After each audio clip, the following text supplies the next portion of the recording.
안녕하십니까, 레필입니다. 4월 28일 두산 에너빌리티 보도록 하겠습니다.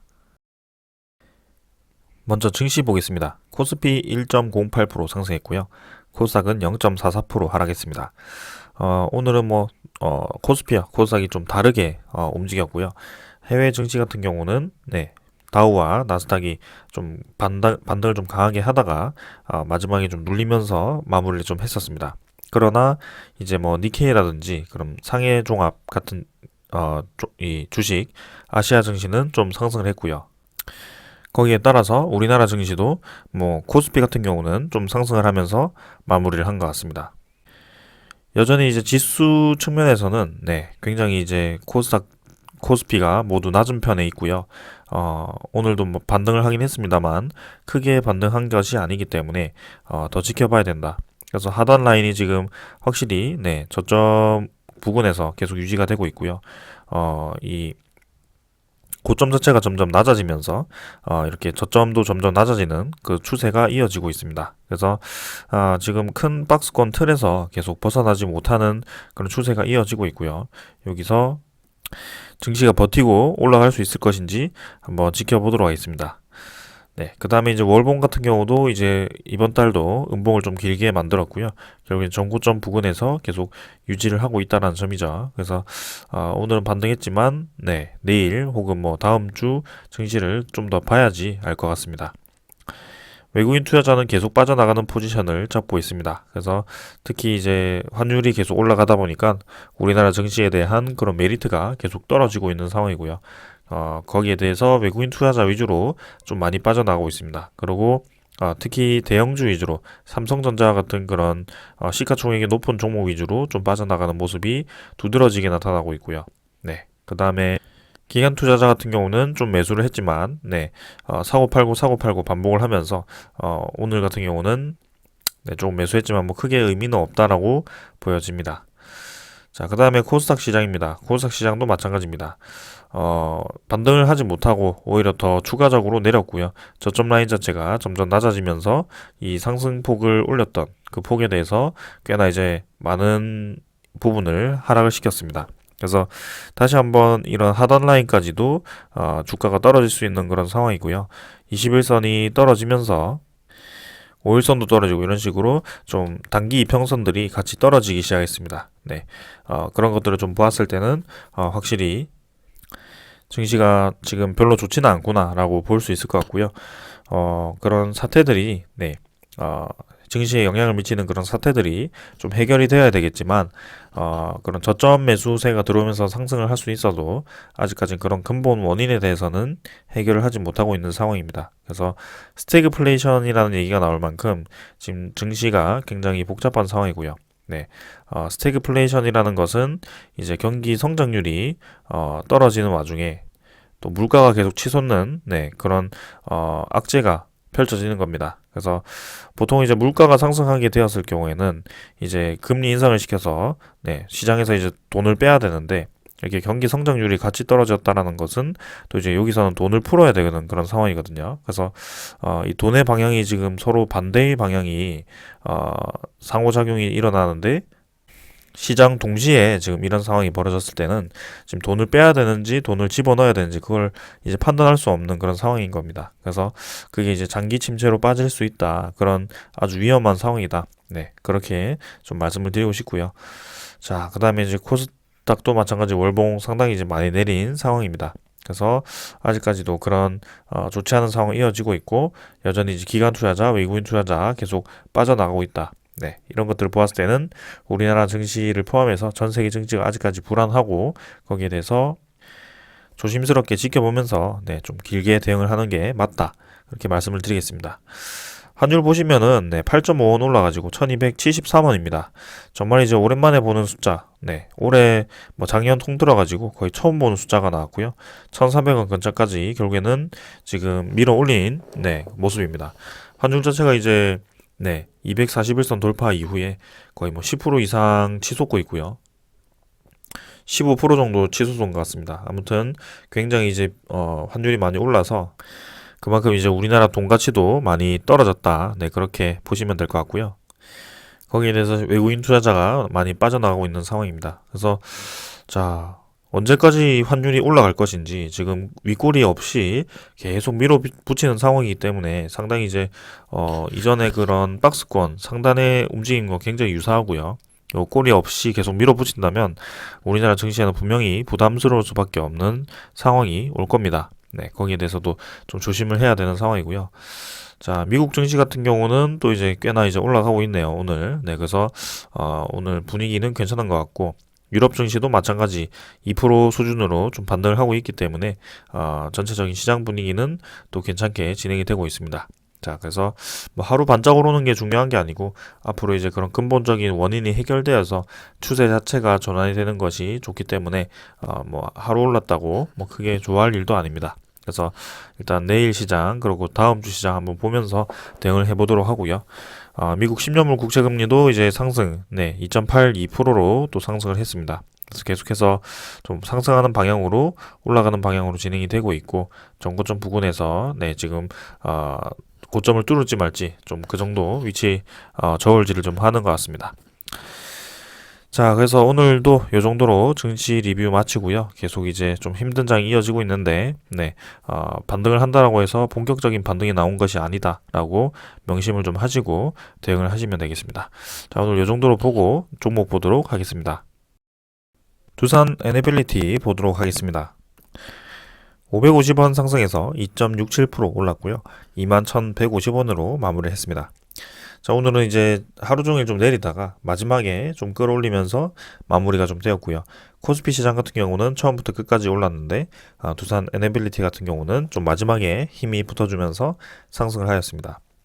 자, 시간외 거래는 조금 어제보다 증가를 한 것 같고요. 100원 정도 추가적으로 올랐습니다. 뭐 하지만 뭐 크게 중요한 건 아닌 것 같고 일단은 시장 분위기 따라서 확실히 지금 뭐 오르락 내리락 하거나 아니면은 일단 시장에 대해서 많이 잘 버티고 있다.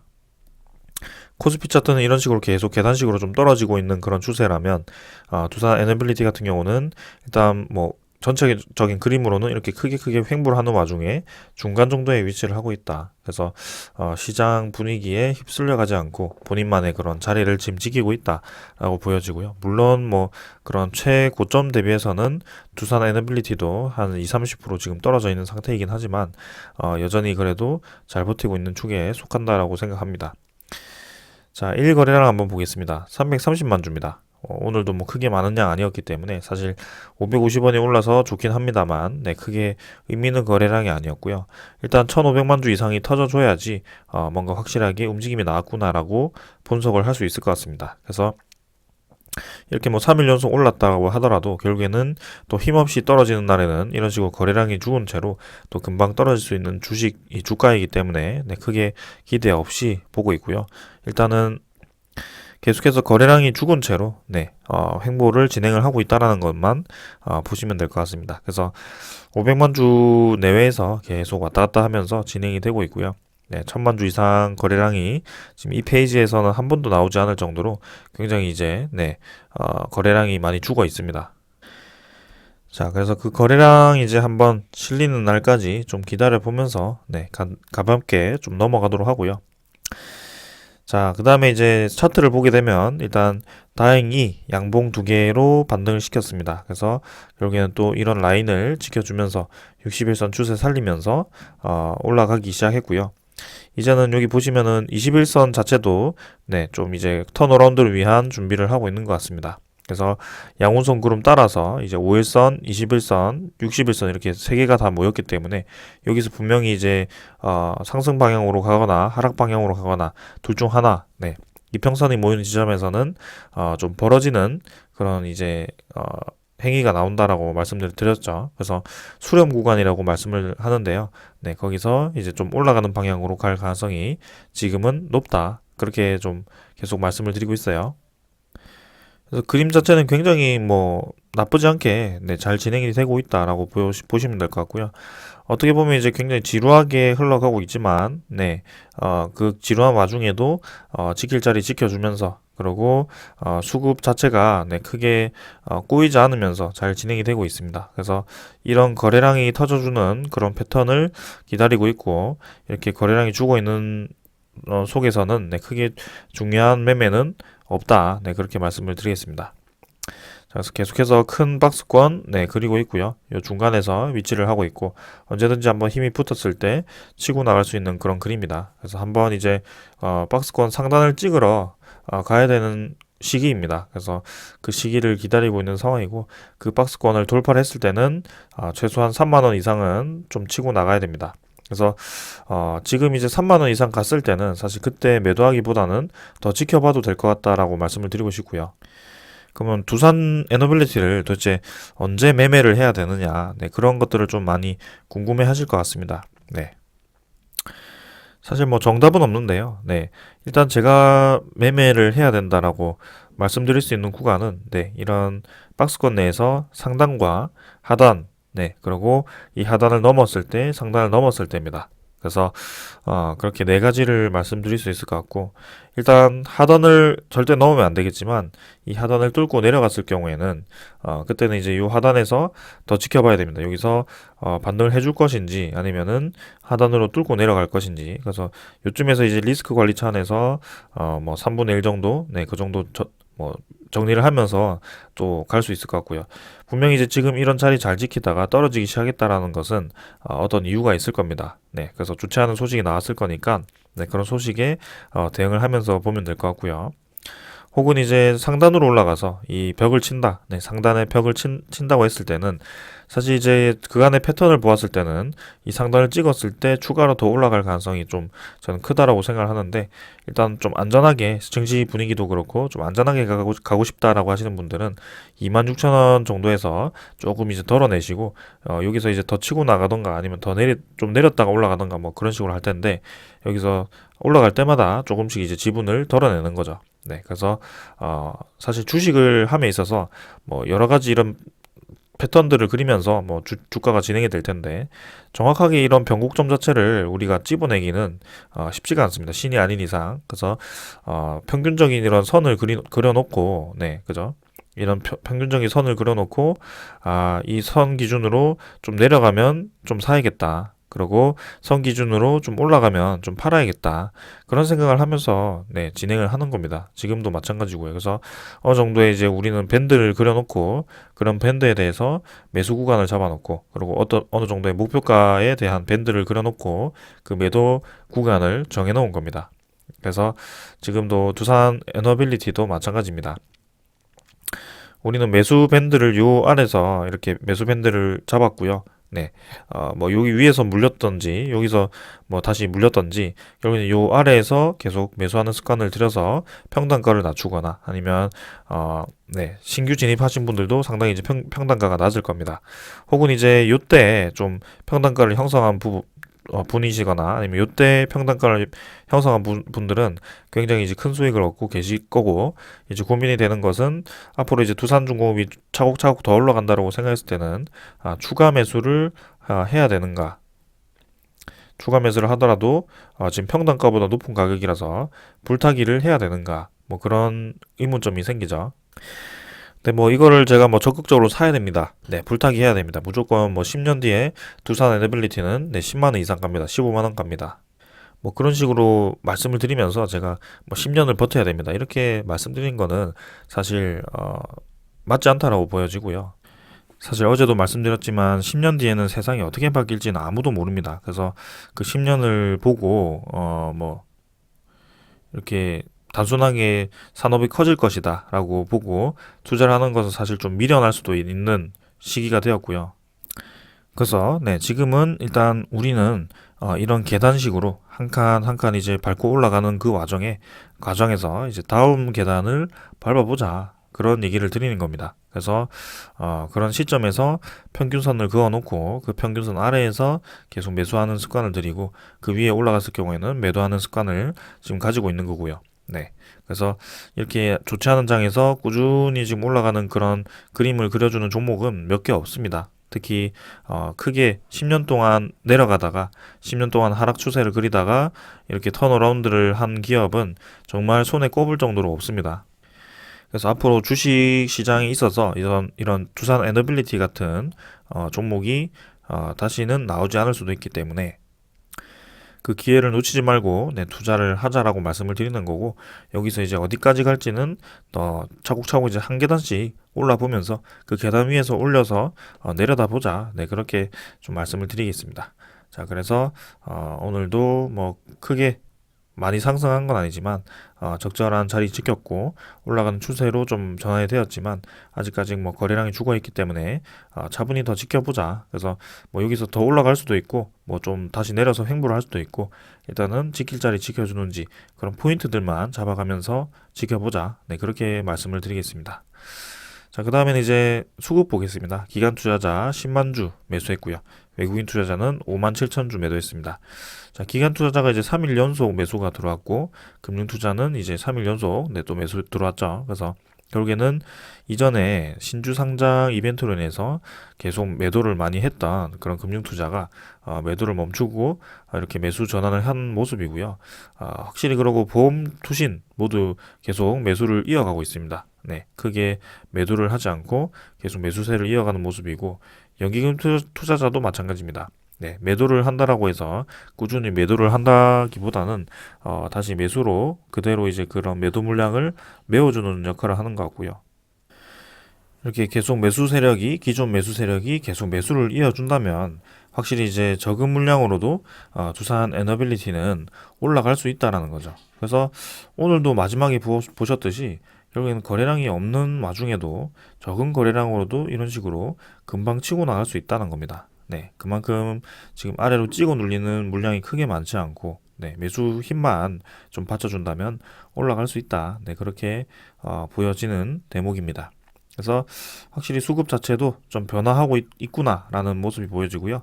한 달 전만 보더라도 지금 금융 투자가 굉장히 적극적으로 그리고 외국인 투자자도 굉장히 적극적으로 매도를 했었고 전체 기관 투자자 물량이 계속 매도가 잡힐 정도로 네, 좋지 않은 수급이었습니다. 근데 지금은 수급 그리고 그런 흐름 자체가 많이 바뀌었다. 그렇게 좀 말씀을 드릴게요. 자, 그 다음에 이제 두산 에너빌리티에 대한 공매도 잔고 확인해 보겠습니다. 공매도 잔고 보겠습니다. 오늘도 조금 늘었죠. 뭐 8만 주 정도 증가를 해서 1128만 주 정도까지 이렇게 공매도 잔고가 늘어나 있는 상황이고요. 공매도 잔고가 확실히 9천만 주에서 네, 1128만 주까지 이렇게 120만 주 정도 늘어난 상황이고 잔고가 뭐 크게 더 늘어날 것 같지는 않습니다. 사실 여기서 그래서 지금 1구매도 거래량이 그만큼 많이 줄어 있다라는 게 저는 핵심인 것 같고요. 거래량이 지금 늘지 않았다라는 것은 실제로 이제 구매도 거래가 활발하지 않다라고 보셔도 될 것 같고요. 그렇다고 해서 구매도 잔고도 네, 그렇게 많이 늘어나지 않는 상황이고요. 일단 최고점을 한번 찍고 네, 그런 신주 상장 물량에 대해서 많이 상환을 했기 때문에 단기적으로 다시 물량이 좀 늘어나는 것은 이해를 할 수 있습니다. 그래서 뭐 100만 주 정도는 충분히 이해하고요. 네, 여기서 크게 더 늘어나지만 않으면 될 것 같습니다. 자, 그 다음에는 이제 네, 두산 에너빌리티에 대한 대차 잔고 한번 확인해 보겠습니다. 자, 대차 잔고는 오늘 조금 늘었죠. 네, 체결 77만 주, 상환 24만 주 해가지고 한 50만 주 정도가 네, 대차 잔고가 늘어난 것으로 보이고요. 네, 잔고 자체는 2,490만 주에서 2,543만 주 이렇게 늘어났습니다. 자, 그래서 대차 잔고도 신규로 네, 크게 많이 늘어나지 않고 있는 상황이고요. 네, 공매도 잔고도 크게 많이 늘어나지 않고 전체적으로는 네, 많이 감소한 상황이기 때문에 앞으로에 대한 추후에 신규 공매도는 나올 가능성은 크게 없다라고 보여지고 네, 주가 상승에 힘을 실어주는 네, 그런 움직임이 아닐까라는 생각입니다. 그리고 외국인 추적 물량도 6만 2천 주 매도해서 3만 9천 주 매도로 네, 크게 변화 없었고요. 그래서 최근에 이 외국인 투자자의 거래량이 많이 줄었고 외국인 투자자의 매수 매도도 네, 그렇게 적극적이지 않습니다. 그래서 뭐 거의 보합 수준으로 지금 요 며칠 때는 진행을 하는 것 같고 외국인 보유는 9.4% 정도 그래서 9.4%대를 계속 유지를 하고 있는 그런 모습입니다. 자, 그래서 이 정도로 이제 공매도 잔고, 대차 잔고까지 확인을 했고요. 네, 계속해서 뭐 큰 무리 없이 좀 비슷하게 흘러가고 있고 그동안 계속 매도를 해오던 그 매도 세력들이 이제 매수로 좀 전환을 해가는 매도를 많이 줄였다. 그리고 꾸준히 매수해오던 세력들이 다시 한번 좀 힘을 내서 매수를 해주고 있는 그런 상황이다. 네, 그렇게 말씀을 드리겠습니다. 자, 그 다음에 이제 두산 에너빌리티에 대한 소식들 좀 전해드리겠습니다. 먼저 내일은 28일이죠. 4월 28일. 내일 이제 실적 발표가 4월 29일이죠. 내일 이제 실적 발표가 있는 날이고요. 네. 실적 발표가 이제 장중에 나올지 장 후반에 나올지는 모르겠습니다. 장이 끝나고 일단은 내일 IR에 대한 컨퍼런스 콜도 있다라고 하니 한번 기다려 보기로 하고요. 올해 실적 자체는 뭐 크게 나쁘지 않을 겁니다. 네, 이미 컨센서스도 괜찮게 진행이 되었고요. 이제 작년에 수주했던 물량이 수주 잔고가 15조 8천억 정도 가량 남아 있기 때문에 그 매출화가 많이 될 것 같고요.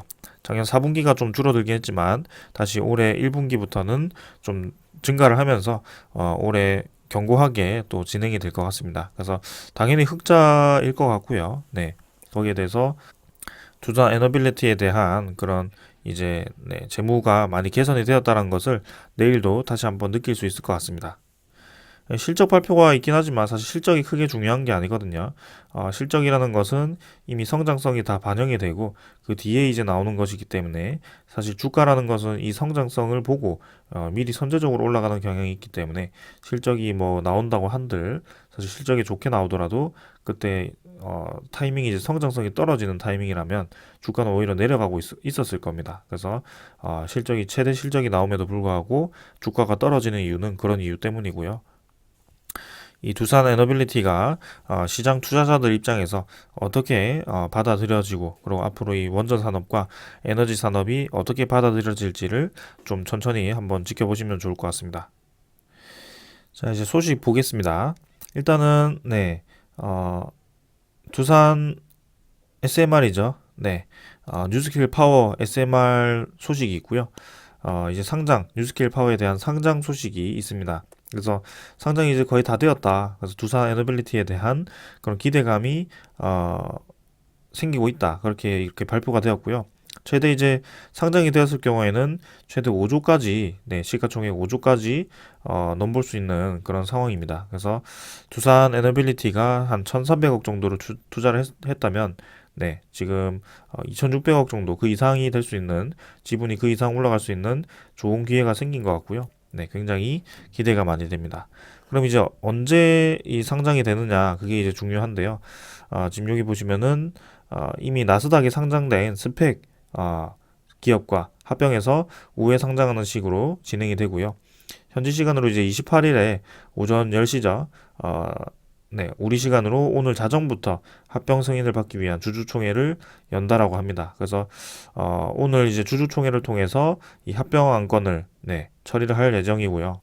이제 합병 승인이 되면 바로 이제 이 나스닥에 상장된 스펙과 합병 절차가 이루어지게 됩니다. 그래서 5월 달에 뉴스케일 파워가 상장할 것으로 보여지고요. 근데 여기 보시면은 합병이 승인되면 큰 이변이 없는 한은 다음 영업일에 이 합병된 기업이 증시에 상장돼서 거래가 가능하게 된다고 합니다. 그래서 바로 이제 뭐 상장될 수도 있다 뭐 그런 얘기를 하는 것 같은데 일단 여기에 대해서는 한번 지켜보도록 하고요. 당연히 이제 합병에 대한 거부 이유가 없습니다.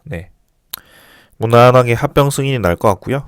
여기에 대해서는 기대를 해보겠습니다. 그래서 마지막에 이제 두산 에너빌리티에 대한 주가가 좀 올라갔던 것도 이런 좋은 소식들이 있기 때문에 또 움직이는 것 같고요.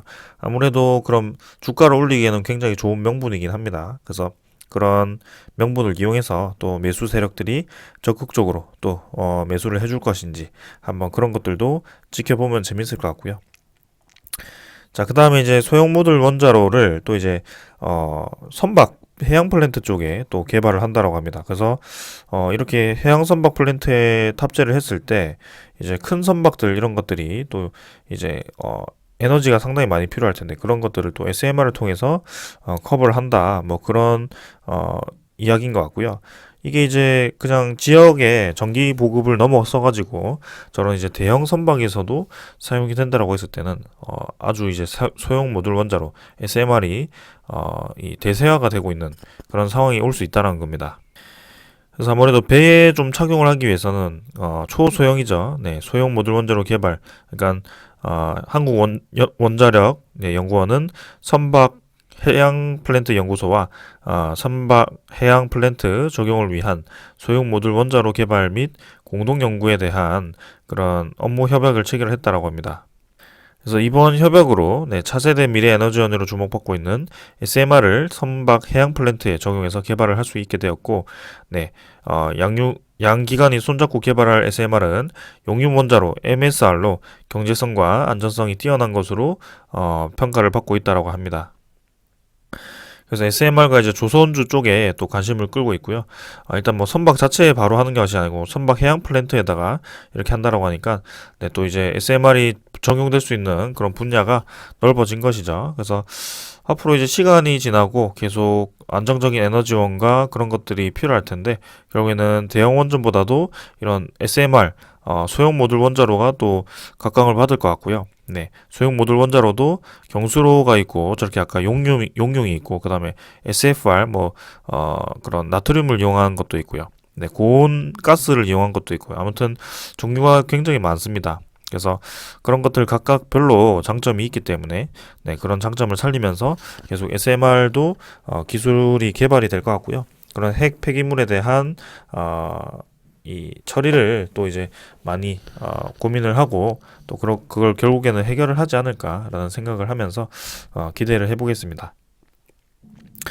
이 시장의 방향을 쫙 보았을 때는 두산 에너빌리티가 안 올라갈 수 없는 상황이죠. 여러분들도 충분히 이해를 하실 것 같습니다. 지금 제가 매일매일 많은 정보들을 전달을 드리고 있고 그런 차트적인 기술적인 분석도 해주고 있고 그리고 뭐 국내도 대차장고라든지 그런 외국인 투자자, 기관 투자자가 좀 주가를 혹은 그런 수익을 얻기 위해서 어떤 패턴으로 또 이제 그런 것들을 이용을 하는지 그런 것들을 계속해서 전달을 드리고 있거든요. 그래서 이 사람이 분석 잘했구나. 아니면 두산 에너빌리티는 곧 올라가겠구나. 그렇게만 생각하지 마시고 여러분들도 직접 이제 그런 분석을 좀 해보시고 저도 이제 틀린 분석을 할 수 있거든요. 그래서 그런 것들을 또 한번 공부를 해보시고 또 그런 의견을 교환을 해주시면 더 저도 좋을 것 같고요. 그리고 다른 종목을 발굴해냄에 있어서 저도 모든 종목들을 다 보기가 힘듭니다. 요새 또 바쁜 일정 때문에 또 다른 종목에 신경을 잘 못 쓰고 있거든요. 그래서 리뷰하고 싶은 종목들은 굉장히 많은데 제가 리뷰를 못 해드리고 있는 종목들도 꽤 있습니다. 그래서 띄엄띄엄 제가 중간중간에 다른 종목들을 좀 리뷰를 하고 있는데 그런 것들은 좀 양해를 부탁드리고 두산중공 이외에도 두산 에너빌리티 이외에도 다른 종목들도 해주었으면 좋겠다라고 생각하시는 분들이 몇몇 계신 것 같은데 아직은 그런 여유가 되지 않아 가지고 조금만 더 시간을 주시면 될 것 같습니다. 자, 그래서 SMR 시장은 잘 진행이 되고 있다 그렇게 강조를 드리고 그 다음에는 두산과 그 다음에 서부 발전이죠. 두 기업이 또 참여해서 라오스 수력 발전 사업을 또 이렇게 참가를 했었고요. 여기서 이제 연말에 이제 공사를 시작한다라고 합니다. 그래서 두산 에너빌리티가 또 이제 수력 발전을 공사를 주력으로 또 했기 때문에 그런 것들도 많이 기대가 되고 있는 상황이고 2029년 완공 목표다 보니까 이제 슬슬 시작을 할 거라고 보여집니다. 그래서 뭐 베트남도 그렇고 라오스도 그렇고 동아시아 쪽, 동남아시아 쪽에서는 이런 수력 발전이 또 많이 관심을 받았었습니다. 그래서 이제는 화력 발전보다 이 수력 발전이 또 이제 중요하게 될 거고요. 이 수력 발전도 최근에 좀 장단점이 좀 생겼습니다. 이제 지구 온난화로 인해서 어느 지역에는 폭우가 막 쏟아지고 어느 지역에는 가뭄이 이어지다 보니까 브라질과 같은 그런 쪽에서는 이제 수력 발전이 좀 효용성이 없어지면서 수력 발전 대신에 또 이제 원전에 대한 힘을 실어주는 그런 모습이었고 또 이런 동남아시아 같은 경우는 또 장마 전선이라든지 그런 것들이 또 비를 많이 뿌려준다면 또 이런 수력 발전에 대한 효용성이 높아지겠죠. 그래서 그런 것들도 한번 생각해 볼 필요도 있을 것 같고요. 이런 수력 발전 이외에도 해상 풍력 시스템이라든지 그런 것들도 많이 투자를 하고 있기 때문에 두산 에너빌리티 입장에서는 동남아시아 시장도 굉장히 많이 들어갈 수 있을 것 같습니다. 앞으로. 그래서 유럽도 그렇고 중동도 그렇고 동남아시아도 그렇고 모든 분야에 지금 다 이제 진출을 하다 보니까 상당히 이제 의미가 있는 그런 모습이고요. 앞으로 굉장히 탄탄하다. 그렇게 보여집니다. 그래서 그동안 이제 주가가 쭉 내려왔던 이유가 첫 번째는 이제 첫 번째는 성장성이었죠. 성장성이 좋지 않았다. 그래서 기존에 이제 원전이 원전이 이제 떨어지다 보니까 시장 경쟁성이 떨어지다 보니까 그런 위험성도 부각됐고요. 그래서 거기에다가 건설도 이제 옛날처럼 붐이 일어나지 않고 미분양이 많이 뜨면서 두산건설발 그런 위기로 인해서 성장성이 떨어졌었고 거기에 대해서 재무 위기가 왔다. 그래서 건설을 포기 못하면서 계속 거기에 대해서 돈을 때려 붓다가 이제 막심한 이자 비용이 생기고 거기에 대해서 점점 이제 재무가 계속 악순환이 되는 네, 그런 상황이 되었고 네, 그런 과정에서 10년 동안 하락을 했습니다. 그래서 유상증자를 계속하면서 주식은 계속 늘어나고 가치는 계속 떨어지면서 그렇게 진행이 되었었고요. 이제는 이런 것들이 다 해결이 됐다. 이제는 완벽하게 해결이 되었고 2006년 뭐 2006년 요럴 때 느낌, 네, 그런 느낌으로 지금 사업이 성장성이 다 확보가 되었고 앞으로 잘 될 기미가 보이고 있다. 그렇게 말씀을 좀 드리고 싶습니다. 그래서 자, 제가 뭐 올해도 그렇고 아마 내년도 계속 두산 에너빌리티를 리뷰를 하고 있지 않을까 그런 생각을 하고 있고요. 네. 올해 목표가는 사실 뭐 3만 원 넘자. 올해는 넘어야죠. 예. 그렇게 생각을 하고 있고 내년에는 얼마가 갈지 뭐 그 정도 생각을 하고 있습니다. 그래서 자, 장 분위기가 굉장히 좋지 않지만 일단 잘 버티고 있고 또 그 와중에 계속 좋은 소식이 들려오고 있습니다. 그래서 그런 시장 투자자 입장에서도 전체적인 시장이 빠질 때 또 옥석 가리기 그런 눈에 띄는 종목들이 또 잘 움직이거든요. 그래서 한번 기다려 보도록 하고요. 네.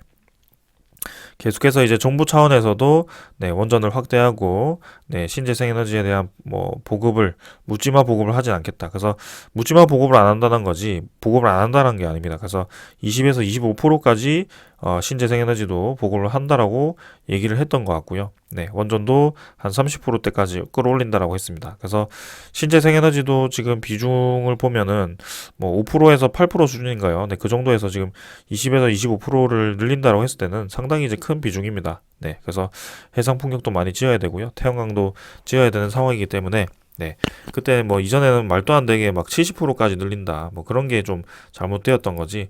네, 이렇게 현실적인 계단식으로 차곡차곡 이제 효용성을 보면서 유기적으로 변화하겠다라는 그런 정책은 상당히 저는 동의를 많이 하고 있습니다. 그래서 원전도 짓고 신재생도 짓고 네, 그걸 통해서 수소를 생산하고 그래서 결국에는 삼박자가 다 떨어지는 네, 아주 좋은 에너지 흐름을 제대로 탔다. 네, 그렇게 말씀을 드리고 오늘은 요 정도로 하고 마치겠고요. 내일은 또 이제 실적 발표와 함께 또 주가가 뭐 움직임이 있을지 일단 뭐 금요일이라서 네, 증시 분위기가 뭐 썩 좋을 것 같진 않지만 네, 일단 다른 선물들을 보면 좀 오르고 있어서 한번 기대는 해보겠습니다. 그래서 자, 뭐 내일 장 마무리하고 다음 주부터 이제 5월 장인데요. 5월 달에는 좀 이제 확실히 좀 힘이 나오면서 좀 치고 나가주길 기대를 하면서 네, 여기까지 하고 마무리하겠습니다. 감사합니다.